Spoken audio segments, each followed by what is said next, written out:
오늘 말씀은 하갈의 신앙고백 브엘라 에로이 또는 엘로히, 즉 나를 감찰하는 하나님에 대한 말씀을 함께 나눌 것입니다.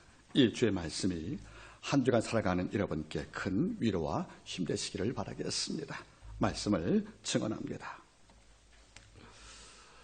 이번 한 주간 제 마음속에는, 제 머릿속에는 하나님의 말씀이 늘 살아있었습니다. 마태복음 16장 15절 말씀이 됩니다. 너는 나를 누구나 하느냐? 너는 나를 누구라 고백하느냐? 넌 나를 누구라 믿고 있느냐? 이런 질문을 가이사라에서 주님이 제게 던졌습니다. 그 질문을 제가 다시 받았습니다. 너는 나를 누구라고 생각하느냐? 나를 누구라고 믿고 있느냐? 그 질문이 한 주간 제 마음속에서 꿈틀거리였습니다. 그러다 언뜻 글 볼 때에 이런 좋은 글을 보게 되었습니다. 어떤 음악을 전공하는 작곡자 교수께서 만일 예수를 만난 다음에 그가 음악을 아는 자이기 때문에 그 본문을 읽다가 고백을 했다는 거죠. 너는 나를 누구라 하느냐 말씀 읽으면서 음악을 전공한 음대 교수가 이렇게 말했답니다. 하나님은 레가토의 하나님이라고. 레가토, 음악 기호죠. 음악포. 우리 찬양대원들은 다 아시죠, 여러분들? 레가토가 무슨 말이겠습니까? 우리 콩나물 음표했으면은 3단일 때 이거 쭉 눈썹같이 쭉 이는 곡선이죠, 여러분들. 그래서 위에 초성딸이든 금음딸이든 간에 여러분들 레가토가 뭐냐면 끊지 말고 이어서 부르라 그런 말이거든요. 음대 교수는 고백을 하는 거예요. 하나님은 어떤 분인가 돌아보니까 양쪽의 음기를 이어주는 마치 오작교에 다리를 만든 까마귀처럼 견우와 친구를 만나기 위해서 그 길을 만들어서 오작교라는 다리를 만들어서 양재 남녀를 이어주었던 말을 이어준 역사들 레가토를 말하고 있다는 것이에요. 여러분 어때요? 우리가 음악을 연주하고 우리가 노래 부를 경우에 스타카토 그러면 음악을 딱딱 끊어야 합니다, 여러분들. 그렇죠? 스타카토는 음을 분리하고 딱딱 끊는 것들이 연결이 없다는 거지요. 근데 레가토는 무슨 말이겠습니까? 앞과 뒤음을 이어서 부드럽게 이은다는 거죠, 여러분들. 음대교수를 말하는 거예요. 하나님 어떤 분이냐 물으시니까 하나님은 죄인과 하나님 사이를 이어주었던, 즉 주님은 음대교수에게 묻지요. 넌 나를 누구라 하느냐? 하나님은 죄인과 하나님을 어떻게 이어주는 레가토라는 것을 고백했다는 거죠. 자기의 습관과 자기 취지로 고백을 한 거예요. 많은 감동을 받았습니다. 삶도 그럴 거예요. 어떤 벗은 양자의 벗을 이어주는 몹대가 다리가 되고 증검되잖아요. 여러분, 레가토라는 말을 볼 때마다 단순히 음계가 아니고 이 속에서 삶의 원리도 봤다는 그 음대 교수의 말에 그런 감동을 느꼈습니다. 그런데 그 다음 글이 재밌어요. 서울서 직장하던 한 남자가 귀농을 한 거예요. 시골에서 농사 지었답니다. 여러분, 농사 쉬운 게 아니래요. 농사하는 것이 어렵답니다. 그런데 농사를 짓는 농부가 어느 날 파종 때가 아닌데 밖을 나가다는 거예요. 그래서 물어봤답니다. 친구가. 어디 가니 물어보니까 밭에 음씨 뿌리러 간다는 거예요. 음씨.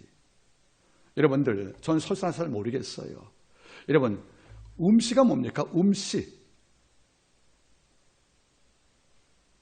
예, 이걸 합니다. 저도 몰랐습니다. 농부가 처음에 파종하잖아요. 이게 하늘의 복 가운데 바로 결실 맺으면 좋은데 이 씨가 안 자라 죽어버리거든요. 이 밭 버릴 수 없잖아요. 그래서 씨를 다시 뿌린답니다. 그게 바로 음씨랍니다.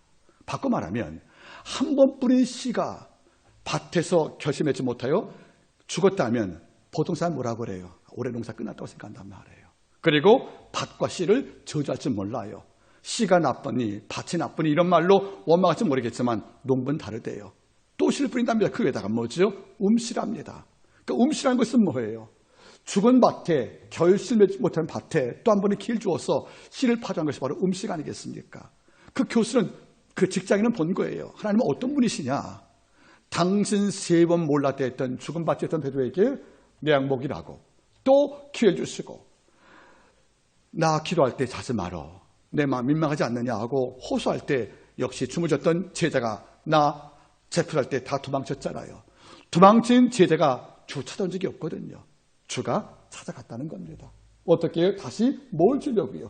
만난 거 기회 주시려고요. 이게 바로 음식 아니겠습니까? 그래서 정직한 농부를, 성실한 농부는 한 번에 파종이 실패했다고 해서 밭을 버린 것도 아니고 씨를 버린 것이 아니라는 것이죠. 또 아무리 씨를 뿌린답니다. 그 씨 이름이 뭐라고요? 씨랍니다, 여러분들. 여러분 어때요? 내 곁에 하나님 모든 것을 끊지 않고 이어준다. 모든 것을 만나게 한다. 더 나아가서 무슨 말이겠습니까? 한 번 실패했지만, 한 번 죽었지만 다시 한 번 씨를 뿌려서 그 딸에게 길을 주고 또 미래를 꿈꾸는 이런 농부의 씨의 마음들, 이 두 가지를 글 읽을 때 마음에 큰 감동을 입었습니다. 여러분 어떻습니까? 여러분께 하나님이 어떤 분이십니까, 여러분들?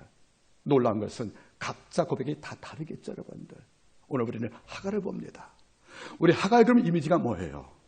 자기의 분수 모르고 여인을 멸시하다가 쫓겨난 여인, 이렇게 할지 모르겠지만 여러분 이면 속에 놀라운 비밀이 있답니다. 하갈은 적어도 성경 내에서 하나님의 이름을 최초로 지어준 자입니다. 여러분들 아브라함보다 먼저 하갈이 피조물로서 하나님의 이름을 제일 먼저 지어준 자라는 뜻이에요. 여러분 하나님께서 여호와였습니다. 하나님이셨습니다.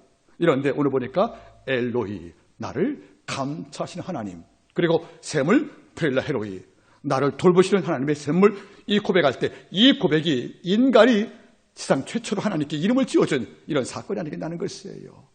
적어도 하갈은 이걸 경험한 거예요. 그는 도망친 종이었고요. 20대의 아이를 가진 어찌 보면 아브라함에게 버림받고 사라에게 추방을 당한 이런 여인이었지만 그를 돌본 여호와를 경험할 때 하갈은 말하는 겁니다. 그는 나에게 엘로히, 나를 살피신 하나님, 나를 바라보는 하나님.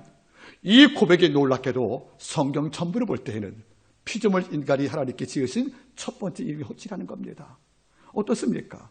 넌 날 누구라 하느냐? 하갈은 말한 거죠. 당신은 엘로히라고요.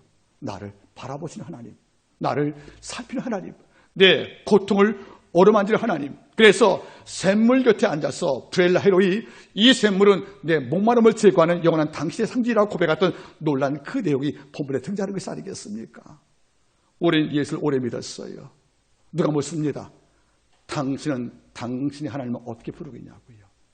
이럴 때 하갈도 엘로이라 불렀습니다. 당신은 내 고통을 살핀다는 거예요. 내 아픔을 돌보고 있다는 거예요. 마치 병든 아이가 얼음 나갈 때 어머니의 아버지가 밤을 새가면서 그 아이 이마를 만지고 그 머리맡 곁에 떠나지 못하는 그 어머니의 모습의 마음을 갖고 나를 돌본 하나님의 것을 하갈이 경험했다는 것이 아니겠습니까? 이 모든 과정을 오늘 말씀을 통하여 함께 겪길 바라는 것이고, 예배가 끝나고 돌아갈 때는 나만의 독특한 언어로 하나님을 고백할 수 있는 자기 언어가 생성되기를 바라겠습니다. 배경을 설명합니다. 오늘 16장에 제가 읽은 부분은 모두 13절이에요. 13절 말씀을 문학 형식에 취한다면 모두 3막이 됩니다. 제 1막은 뭐지요? 아브람과 사라가 만난 장면이 등장하는 거예요. 어떤 대화가 있습니까? 사라가 말하는 거죠. 여보, 아브람, 하나님은 내게 생명을 안 주시고 잉태의 고통을, 힘을 안 주시네. 내가 자식을 낳지 못하니까 어떻게 하지? 그래서 둘이 상의하는 거예요. 이럴 때는 말이 뭡니까?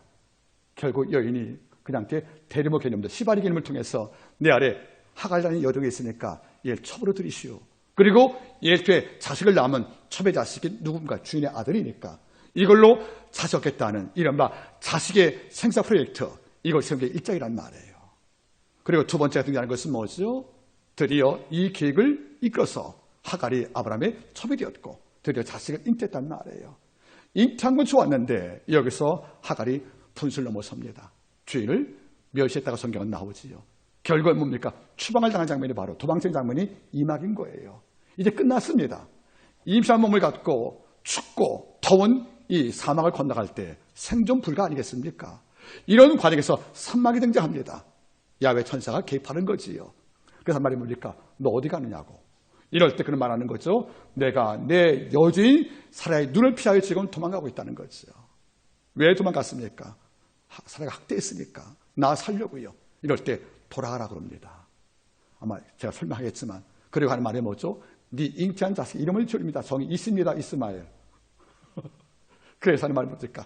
야훼가 내 고통을 들었어. 네 아이도 주인 못지않게 장상 부자 될 거야. 이걸 듣고 천사 떠난 거예요. 그때 사막 끝에서 하갈이 말하지요. 내가 여호와를 만났구나. 그분은 나를 살폈어 하고 신앙 고백한 장면이 바로 3막을 끝나는 것입니다. 1막은 뭡니까? 자식이 없던 아브라함과 사레 부부의 자식 잉태 계획을 세우는 장면이고, 이방은 대리모의 하갈이 잉태하다고, 그리고 이후에 쫓겨나는 장면, 도망치는 거 아니겠습니까? 산마은 아버지 계획으로 다시 돌아가는 하갈 사건, 이것이 바로 문학적 구조가 됩니다. 이걸 한번 나눠보지요. 자, 먼저 보겠습니다. 나이가 아브라함이 85세예요. 가나안 땅 떠나온 지 10년 되었습니다. 하갈은 10살 아래니까 75세입니다. 즉 80대 노인과 70대 할머니가 지금 자식이 낳지 않은 거예요.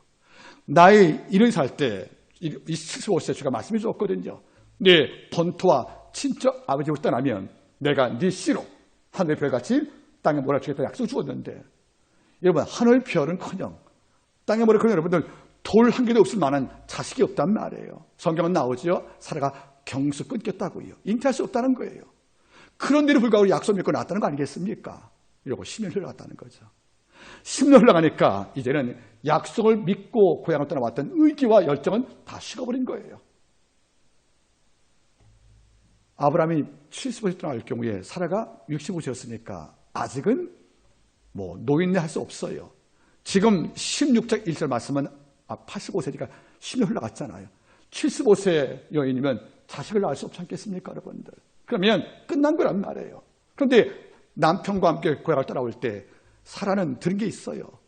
내 몸을 통하여 자식을 준다고. 이런데 나이가 10년 흘러서 75세 되었습니다. 희망은 끝난 거예요. 이런데 내 남편 아브라함은 여전히 그 꿈을 버리지 않고 있는 거예요. 이러다 보니까 사라가 계획을 셉니다. 그러면 이러면 어떨까? 내 수하에 누가 있어요? 여종 하갈.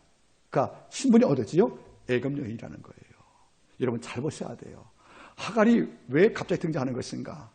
여러분 우리 두 가지 알 필요가 있다는 거죠. 하나는 하갈이 애굽 여자가 어떻게 사라의 몸종이냐는 거예요. 그건 우리가 알죠. 여러분들 과거에 창세기 12장에서 아브라함이 기근을 만날 경우에 어디로 내려가서 양식 구했죠? 애굽 땅 바로 만난 거잖아요. 그때 사라가 예뻤나 봐요. 60% 할머니가 예뻤다는 거 아닙니까? 그래서 누가 반하는 거예요? 바로 왕이. 그 취하려고 한 거 아니겠습니까? 그런데 아브라함이 예추하고 사라를 뭐라고 부르자고 공모했죠? 누이라고, 여동생이라고. 그러니까 누이인 줄 알고 바로가 취한 거예요. 첩을 삼은 거 아니겠습니까? 야훼가 개입하셔가지고 분노하신 거예요. 뒤늦게 이 왕이 알고 놀라서 아브라함 불러서 여러분들 모든 계약을 취소합니다. 네 데려가 네 아내 아니더냐? 이런 다음에 떠나갈 때 뭘 주었어요? 은금을 주어서 그를 보낸 거예요. 이럴 때 딸려온 종이 바로 하갈입니다. 그러니까 애굽 땅에 있던 그 고향 땅을 버리고 아브라함과 사라가 애굽을 떠나올 때 그때 묻어서 선물로 받은 것이 하갈이라면 나이가 어린 거예요. 그래서 성경 시작자를 말하는 거죠. 이 당시에 하갈 나이가 20살이라는 거예요. 20살. 그럼 아브라함 몇 살이에요? 지금 85세입니다. 그러니까 75세 노인 사라를 돌봐준 몸종 20살 예쁜 처녀 하갈이 지금 몸종으로 왔는데 이 종을 기억한 거예요. 혹시 얘라면 잉태 가능하지 않겠는가 하고. 그래서 하나님 계획을 넘어서서 하나님 계획을 후퇴시켜버린 거 아니겠습니까? 결국 어떻게 했습니까? 사라가 말하기를 내 20살 먹은 예쁜 아이, 잉태할 만한 왕성한 몸을 지닌 이 아이를 내가 첩줄 테니까 당신은 자식을 낳게 해서 부탁한 거예요. 성경 뭐라 합니까? 16장 2절 끝들 아브라함이 사라의 말을 들으니라. 참 들을 게 따로 있지. 아내 말 들은 자다가 뭘 새긴다고요? 아닌 것 같아요. 지금 말해보니까 여러분들 결국 들었대요. 여러분 단 쌓고 늘 기르는 아브라함이 왜 이때 결정, 이게 중요한 결정 아니겠습니까? 네 몸에 즉 네 아내 몸을 통하여 째라 씨 준다는 말씀은 약속을 받은 이 아브라함이 하갈의 몸을 통해 자식한 것은 하나님 계획이 아니잖아요. 그러면 이런 중단 문제, 내 후살 이을 중단 문제를 결정할 때 아브라함 기도가 이 속에는 있어요, 없어요? 없다는 거예요. 저는 이게 참 놀라운 일인 겁니다. 그 기도 조화는 그 예배 드리면서 음성을 경청했던 이런 아브라함이 어떻게 이때만큼은 기도 없이 아내 말을 응답으로 경험했을까? 여러분 조심하세요. 어떤 경우 마음이 급하면 그러니까 아브라함이 마음이 급했던 것 같아요. 기도한 정도 기도보다 판단을 하지 않은 거예요. 이런 우가 있다는 거죠. 이 사람들이. 결국 허락했다는 거죠. 여기에 하나님께 묻고 답하는 이런 생략됐다는 거죠. 이것이 불안의 징조, 예측이 됩니다. 결국 3절 이하 보세요.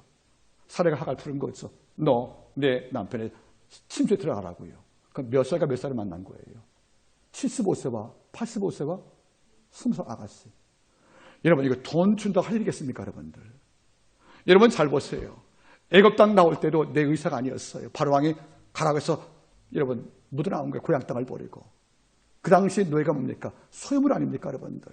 결국 의사권이 있습니까? 없단 말이죠. 내가 아키라는 남자를 만나서 마음껏 사랑하고 자식을 낳는 게 그 하갈도 꿈이 있을 터인데 지금 바라보니까 뭐죠? 나보고 시바자라는 거야, 시바지를. 대리모. 다시 말하면 하갈도 내 인생이 있는데 좋은 남자 만나서 사랑하고 정말로 예쁜 아이를 낳고 이런 꿈이 있는 것이 아니겠습니까? 이런데 지금 하는 말이 뭐죠? 내 주인이 할아버지인데 손녀 할아버지 관계입니다. 그죠? 들어가서 자식을 낳으래요. 그럼 그 자식이 또 내 겁니까, 여러분들? 살아있을 것이 아니라 주인 거. 자식을 낳아도 내 것이 아닌 거예요. 그리고 잉태 은총도 여러분들 내 산 남자가 아니라 주인집에 데려있기 위한 대리모로 내가 쓰임받은 것이 아니겠습니까? 여기에 무슨 하갈에게 즐거움이 있을 것이고 행복이 있겠냐는 것이에요. 그러나 단 하나, 명령이니까 들어갔다는 겁니다. 그런데 젊으니까 바로 잉태해버린 거예요. 잉태니까 순간에 어린 하갈이 생각이 바뀌었다는 거죠. 야, 이 아이를 내가 잉태하는 그 순간만큼은 이러 보세요. 10년 동안 자식이 없는, 더 크게 말하면 85년간 없던 집안에 애가 잉태했는데 아브람과 사라의 정성이 얼마나 좋겠습니까? 보약 다를 것이고 여러분들. 사라에게 좋은 옷, 일 안 시킬 것이고 이제 잉태하는 하갈에게 여러분들 노동시킬 수 있겠어요? 몸종이라고? 오지 마라. 너 누워있으라고. 단정풀로 다 일시켰을 것이고 음식 좋은 거 같이 안 먹겠습니까? 왜? 몸 안에 자식이 내 것이니까. 이러니까 음식도 같이 식탁에서 먹지 않겠어요? 이러면 하갈은 뭘 느꼈습니까? 전과 달라진 거예요. 옛날은 몸종이었고요. 음식 주인 다 채드리고 홀로 포기해서 먹었는데 지금은 뭡니까? 내 몸 안에 주인의 씨가 있으니까 대우가 바뀌어버린 거예요. 음식도 가득 식탁에서 몸종 일도 하지 않고 이제 뭡니까? 귀족 예우를 받거든요. 어린 20살의 하갈은 판단을 잘못한 거지요. 내가 잘만 하면 내가 노예가 아니고 한 집안에 대를 후집되겠다고 이런 꿈을 안자 그 다음 말 좀 바라보세요. 16장 4절 아브라함이 하갈과 동침하더니 하갈이 잉태함에 그가 자기 잉태함을 깨닫고 그 여주인 사라를 어떻게 했다고요? 멸시한지라. 원문이 좀 달라요. 원문은 콰랄이라는 뜻인데 뭐죠? 그 여주인 사라가 작게 보이더라. 내 생명을 결정할 큰 자같이 보이던 사라가 지금은 나한테 굽실대거든요. 내가 낙태할까 봐, 내가 아이를 잃어버릴까 봐. 정말 자기 몸에 아이를 아끼는 만큼 그를 귀족되어 되니까 어느 순간 어린 나이에 감정관리가 안 된 이 하갈이 주인 바라보니까 뭐죠? 여주인이 작게 보이더라. 거꾸로 말하면 어떻게 보면 내가 커 보이더라. 여러분 조심하세요. 자식을 잉태하는 게 물론 내 의사가 아닐 거예요. 그런데 잉태는 복 아니겠습니까? 우리가 어떤 복이 내게 왔을 경우에 커지면 안 돼요, 마음이. 보세요, 여러분들. 여주인이 작게 보이더라. 여러분, 그 세번의 성경 이렇게 나와요. 여주인이 하찮게 보이더라. 또 NIV 성경 나오죠. 여주인은 없인 여길 대상으로 보이더라. 여러분, 과거는 뭡니까? 오라물 오고 잘하면 잘했던 이런 명령권자 주인이 지금은 작게 보이는 거지요. 이때 가끔 느껴요. 하나님, 만약에 제가 나를 신문과 어려운 여건 속에서 교회가 많이 크게 보게 되고 사회적 지위가 높아지고 또 우리의 모든 영향력이 높아지어서 모든 자가 우리를 명사로 인정을 할 때, 이른바 슈퍼리어티, 큰 자를 인정할 때 과연 우리의 마음이 처음과 같을 것인가? 어쩌면 날 도와주었던, 내 곁에서 나 어려울 때 내 삶을 지켜주었던 이런 고마운 자가 작게 보이면 우리 타락한 것이 아니겠습니까, 여러분들? 여러분 잊지 마세요. 항상 샘페리 에어뎀, 항상 같아야 합니다. 지금 뭡니까? 왜 주인이 작게 보입니까? 사람 키가 작아진 거예요? 아니란 말이에요. 내 마음에 오만에 물든 겁집니다. 결국 이것이 뭡니까? 하갈의 첫 번째 잘못이라는 것이지요. 이러니까 여자가 시간 사라가 화가 나거든요, 여러분들. 그래서 남편을 득달합니다. 보세요, 여러분들. 16장 5절 사라가 아브라함에게 이르되 나의 받는 욕은 모욕은 수치는 당신이 받아야 옳도다. 이 말도 억지예요. 내가 나의 여종을 당신 품에 두었거늘 그가 자기 잉태함을 깨닫고 나를 멸시하니 당신과 나 사이에 여호와께서 판단하실 원하노라. 아브라함이 사라에게 이르되 그대의 종은 그대 수중에 있으니 그대의 눈에 좋은 대로 그에게 행하라매 사라가 하갈을 학대하였더니 하갈이 사라 앞에서 도망치었다. 전 여기서 참 세 가지를 느껴요. 세 가지 아브라함이 뭐라 합니까 여러분들? 사라가 와서 내가 받는 이 능력은 당신 받는 게 옳대요. 이건 말이 안 되는 문제죠. 여러분 처물도 대리모를 계획한 것이 누굽니까? 아브라함입니까? 아니란 말이에요. 사라가 결정한 거 아니겠습니까? 이러면 이 고통을 사실 어쩌면 감수하는 게 맞다는 거였어. 책임을 뭡니까? 아브라함에게 전가합니다. 당신이 받은 능력을 내가 맡고 있다고요. 여러분 아니에요. 만약 아브라함이 대리모를 제안했으면 이 말이 맞아요. 사라가 제안한 것입니다. 논리가 안 맞는 말이죠. 그 다음 말이 뭐지요? 얘가 잉태하더니 우리말로 죄송합니다. 눈에 뵈는 게 없는가 봐요. 날 멸시하고 날 우습게 봅니다. 순간 아브라함이 어떻게 했습니까? 걔 네 거 아니냐. 네 마음대로 하고 생사권을 휘저었다는 거예요. 그 다음 말이 뭐죠? 사라가 하갈을 학대했단 말입니다. 여러분 멸시, 학대란 말이 여러 가지 오가는 것이 여러분 잘 보세요. 여기에 3무가 있어요. 따라하세요. 아브라함은 무심하고 사례는 무정하고 하갈은 무례하다. 이 3무가 얽혀있다는 거예요. 여러분들. 첫째 아브라함의 무심 바라보세요. 어떻게 여러분들 네 마음대로 하라는 겁니까? 그러면 화가 난 사례가 하갈 가만 두겠습니까? 분명히 결론 안단만 인생 살아봤으니까 이런데 하는 말이 뭐죠 여러분들? 네 마음대로 하라는 거예요. 그렇다면 여주인이었던 사례가 지금 종된 여자가 날 멸시할 때 어떤 반응 보이겠습니까? 가만히 안 두거든요. 우리 말들 여러분들 그걸 학대하지 않겠습니까? 이게 예상되는 문제라는 말인데 이걸 알고 하는 말이 뭡니까? 중재는커녕 메가토 이어주기는커녕 화해는커녕 하는 말이 뭡니까 여러분들? 네 마음대로 하라는 거예요. 이러니까 허락은 받았겠다. 사례가 하갈을 뭐 했다고요? 학대하다. 원문은 뭐지 않습니까? 고문하더라. 상처를 주었다는 거예요. 마음에. 육신과 영혼에 말로 행동으로. 이러니까 무슨 말이겠습니까? 이렇게 학대를 받는 하갈의 땅에서는 못 견디잖아요. 여러분들. 이런 너무도 무심한 거예요.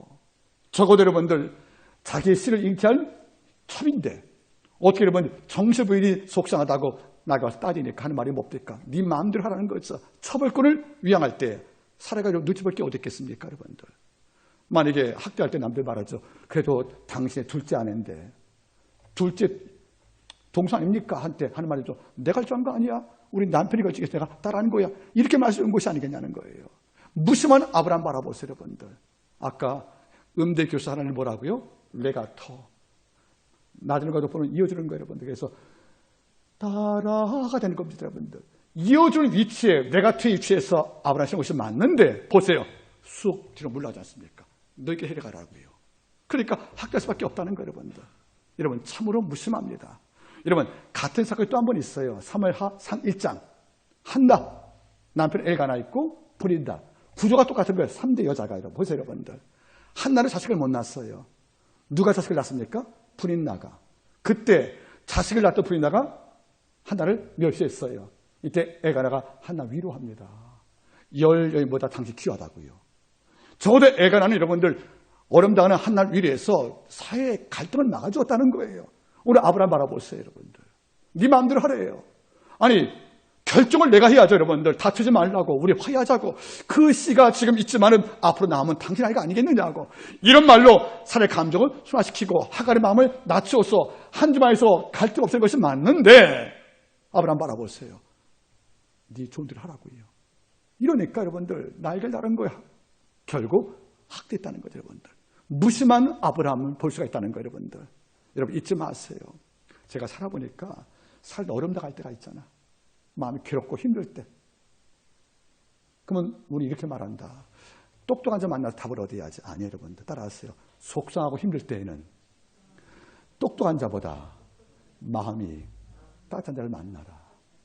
그게 답을 얻지 못해서 위로받는 거예요. 여러분들 우리는 속상할 때 똑똑한 자 만나려고 그러는데 답을 얻으려고. 답을 몰라서 우리가 힘들까? 어려움 당할 때 똑똑한 자보다 마음이 따뜻하게 만나는 것이 맞아요. 지금 바라보세요. 여러분들. 아브라함이 마음이 무정한 사람이에요. 그렇게 놔두면 잉태한 애굽 땅에 팔려왔던 여종이 어떤 고단한 것은 우리가 예측 가능하잖아요. 이걸 뻔히 알면서 여러분들 뒤로 물러가는 아브라함 볼 때 이렇게 무정할 수가 없다는 거 아니겠습니까? 이걸로 안 끝나요. 그래도 여러분들 자식을 대신 잉태하는 하갈을 바라볼 때 같은 여자 입장에서 정했을 텐데 사례가 무정한 거예요. 이러니까 뭐니까 학대하잖아요. 참 그래요. 무심한 아브라함, 무정한 사라, 또 멸시했던 무례했던 하갈, 산모가 만나니까 지옥의 것이 아니겠냐는 것이에요, 여러분들. 가끔 누가 질문합니다. 왜 사라가 그렇게 하갈을 학대했을까?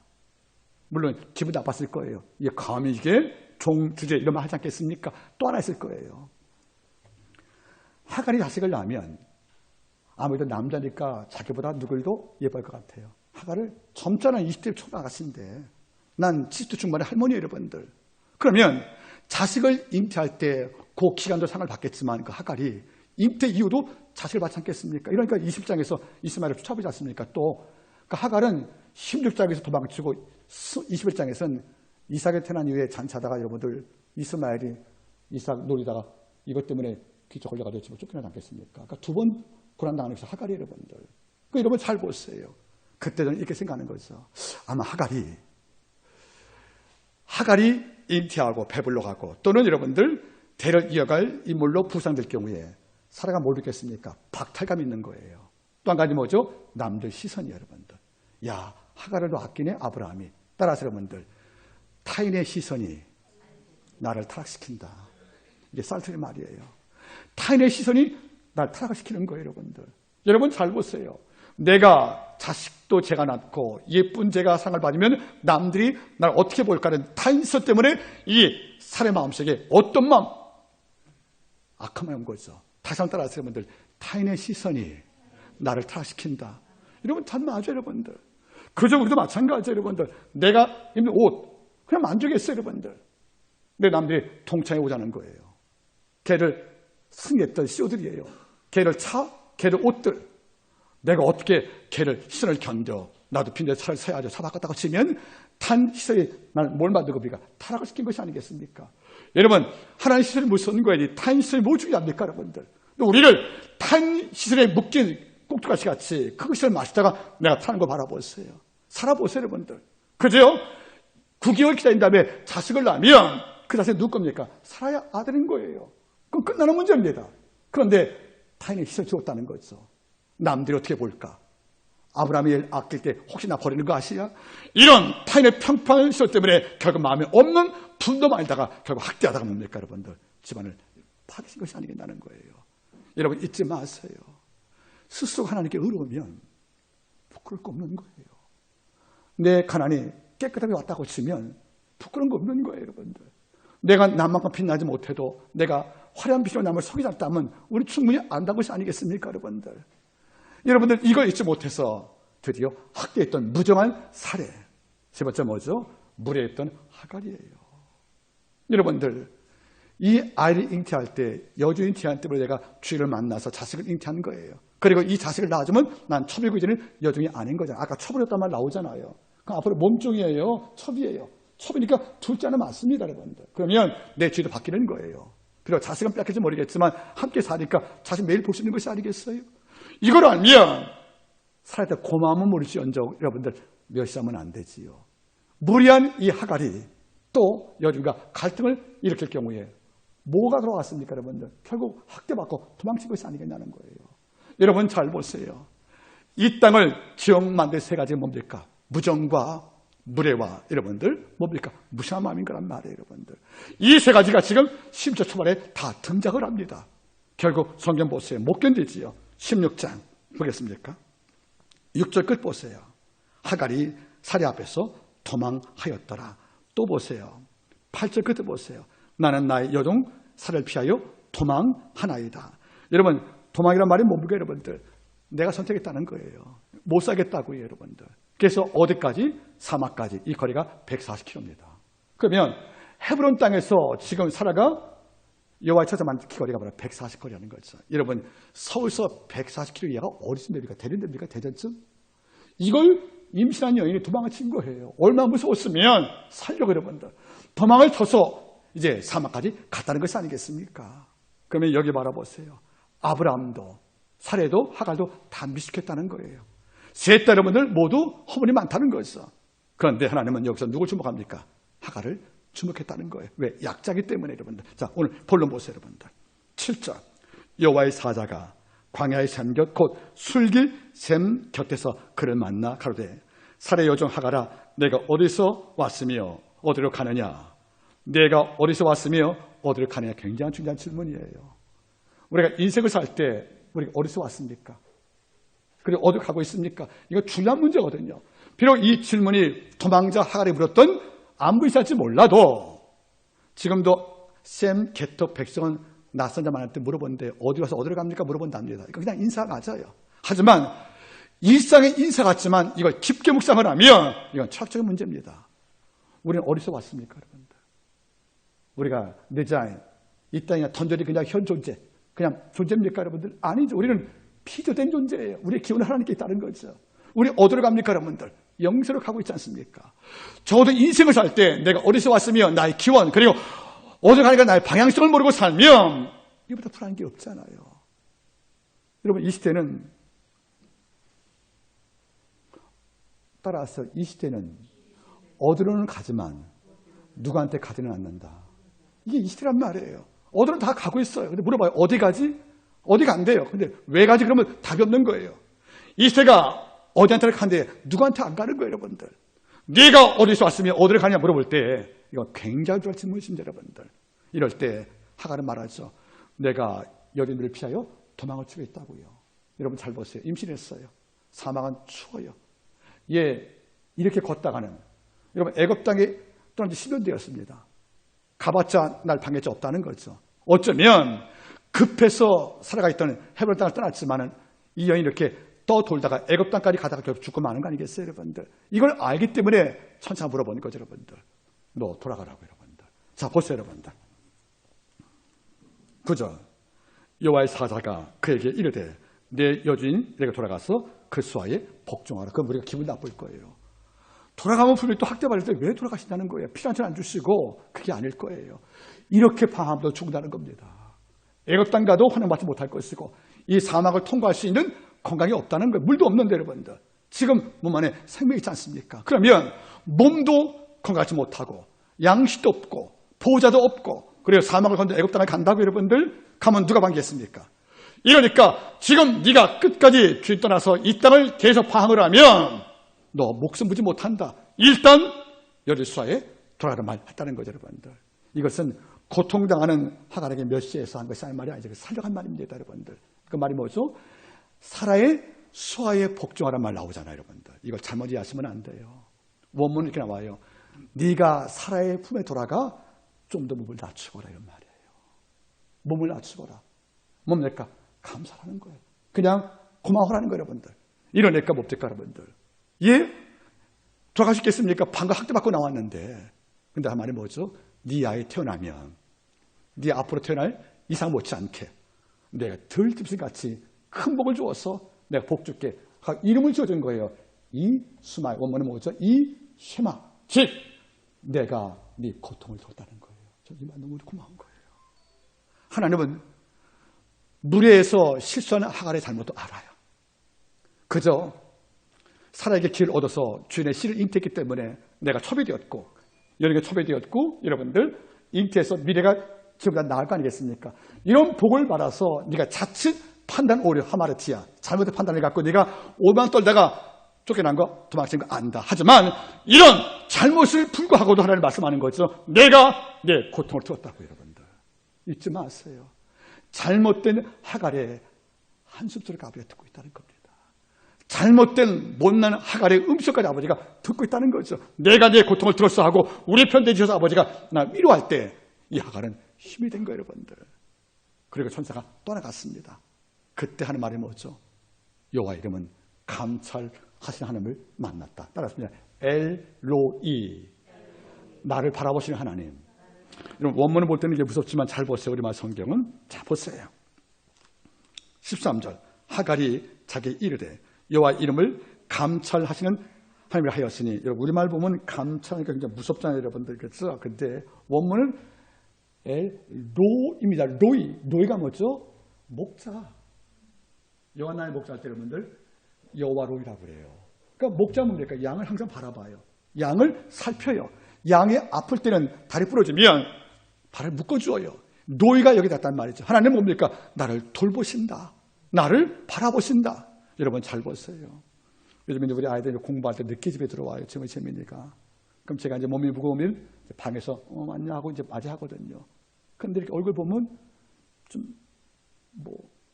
마를 때도 있을 것이고 또 기운이 없어 보이고 나면 이렇게 잠들 때 한번 새벽에 가봐요. 얼굴을 만져보는 거예요. 근데 애들은 자니까 모르죠. 이걸 느껴요. 이세벨의 핍박 속에 도망쳤던 바로 지친 엘리야가 뭐라고 그래요? 나 자리 내 목숨 걷어가달라고요. 예언자가 방금 전까지 목숨을 부려고 싸우던 지금은 죽여달라고 여러분들 예언자 사실을 내고 하나님 앞에서 행패 부린다니까 여러분들. 이럴 테니까 뭐죠? 얼굴을 어루만지면 이게 여호와로입니다. 엘로 이걸 누가 제일 먼저 장명을 했습니까? 바로 하갈이. 도망친 노예가 오만했던 노예가 하나님의 이름을 장명을 하는 거예요. 하나님 이제부터 나는 아브라함 부르는 여호와가 아니고 난 당신을 뭐라고 했다는 것입니까? 엘로이 즉 나를 살피는 하나님, 나를 돌보는 목자신 여호와라고 고백했다는 거죠. 여러분 잊지 마세요. 그래서 하는 말이 뭡니까? 옆에 우물이 있네요. 얘는 우물은 뭐죠? 언약의 상징 아니겠습니까? 그래서 이름을 부엘라 헤로이, 나를 만나시고 날 돌보시는 하나님의 샘물, 즉 아버지가 목마른 자에게 샘물 주시어서 매일매일 사막에서 물주듯이 하나님 내 곁에 생수와 생명을 주어서 나를 매일 돌본 아버지의 일관성을 찬양했다는 것이 아니겠습니까? 하나님을 부엘라 헤로이, 하나님은 나에게 생수의 샘물로서 늘 찾아와서 더 이상 삶에 목마름이 없는 안식에 오라는 것이 아니겠습니까? 이번에 이제 원고를 쓰면서 안식이라는 글을 썼어요. 여러분들 아브라함 요한 헷셀의 글 가운데 이런 말이 있거든요. 안식일은 무엇이냐? 따라가세요. 안식일은 시간 속에 세운 성전이다. 원래 성전 어디에 세운 거예요? 땅 위에, 그죠? 예루살렘에. 근데 안식일은 뭡니까? 시간 속에 세운 성전이래요, 여러분들. 근데 그 안식일은 뭡니까? 안식일은 사바트, 쉬는 날이거든요. 저항, 멈춤, 회복. 이게 안식 아니겠습니까, 여러분들? 그래요. 옛날 나그네들은 베드인 족속은 여러분들 사막을 지나가다가 반드시 어디 있습니까? 샘물 곁에서 쉬는 거예요. 거기서 물을 마시고 하루 쉬었다 갑니다. 샘물이 뭐죠? 사막, 베드인의 안식의 초성거예요, 여러분들. 마찬가지인 거예요. 이제 뭡니까, 여러분들? 내가 제일 어려울 때 아버지가 샘물 곁에 날 만나 주었거든요. 브엘라 에로이, 이 샘물처럼 사막 태상들이 물 먹고 쉬어가는 안식인 것처럼 당신의 안식이 되어서 일평생 나를 살피고 돌보고 이끄신군요 하고 고백한 작품이 여기 등장하는 것이 아니겠습니까? 엘로이, 감찰 말이 무서워요, 여러분들. 정치 용어니까. 진짜 오늘 뭐죠? 나를 살피시는 하나님. 그래서 네 고통이 뭐냐고, 너 새벽까지 왜 잠 못 자고 있어? 무엇이 내 잠을 앗아갔냐고 우리 고통을 아시는 거예요. 너 왜 이렇게 어깨가 내려갔어? 너 왜 이렇게 화가 나 있냐? 너 왜 이렇게 아파하고 있는지, 이런 모든 과정을 아버지가 다 읽고 있대요, 여러분들. 마치 여러분들을 CT 촬영할 때 내 눈에 안 보이는 몸 안에 모든 장기를 다 보듯이 하나님께서 나를 살피셔서 너 이쪽이 마음이 우울하구나 하고 할 때는 뭐죠? 평강을 통하여 때를 따르던 대로 갚아준다, 그런 말이거든요. 여러분, 도망자 하갈에게 책망되신 하나입니다. 내가 끝까지 샘물되어서 너 도와줄게. 나는 내가 말하듯이 넌 나를 항상 이렇게 불러 할 때 하갈은 말합니다. 당신은 나를 살피는 감사하시는 하나님이라고. 여러분들, 성경 처음으로 돌아가겠습니다. 인생은 치사한 자가 있고 근사한 자가 있어요. 치사한 자가 있고 근사한 자가 있어요. 아브라함은 참 치사했습니다.